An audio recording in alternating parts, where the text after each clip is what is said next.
the abdominal cavity. Here is how the normal orientation of the organs.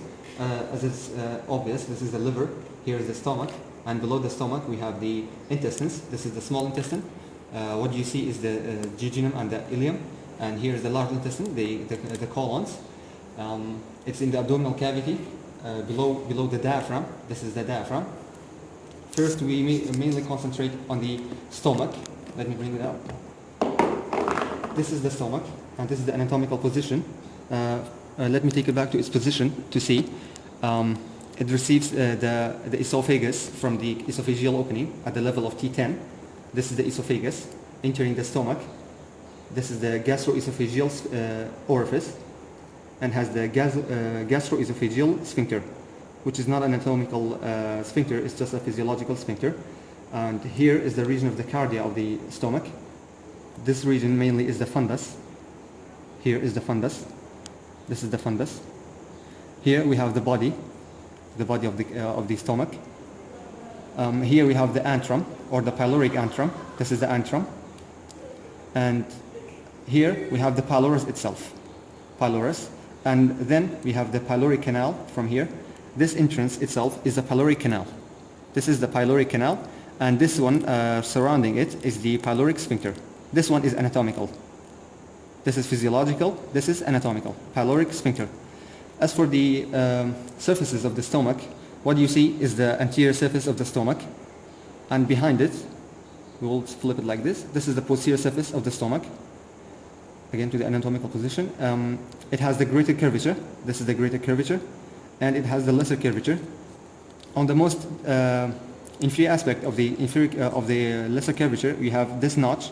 This is the incisura angularis. This notch is relatively important. This is the incisura angularis.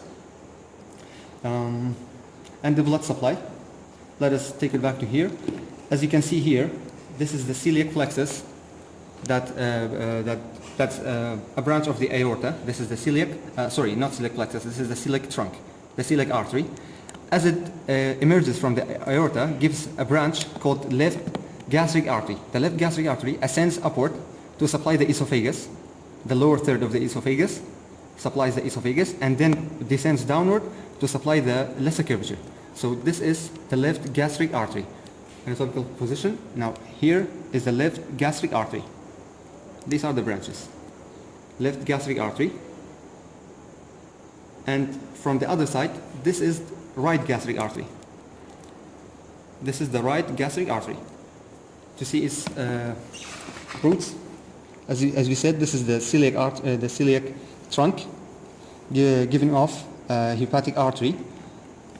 As you can see here, this is the, this is the common hepatic artery here. This is the common hepatic artery, and then becoming the proper hepatic proper.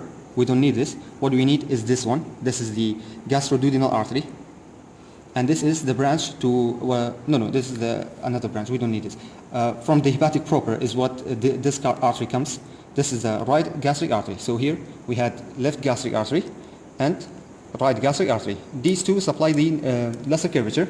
As for the greater curvature, as you can see here, from the from the left, this is left. From the left aspect, from the left of the greater curvature, you have the left gastroepiploic artery. This is left gastroepiploic artery.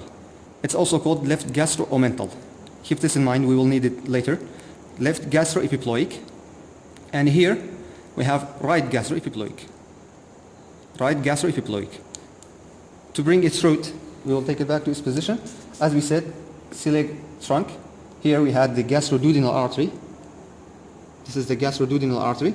And given off the superior pancreatic duodenal, we'll do that later. This one is the right gastroepiploic artery. As you can see, it will it will arch back to the greater curvature of the stomach.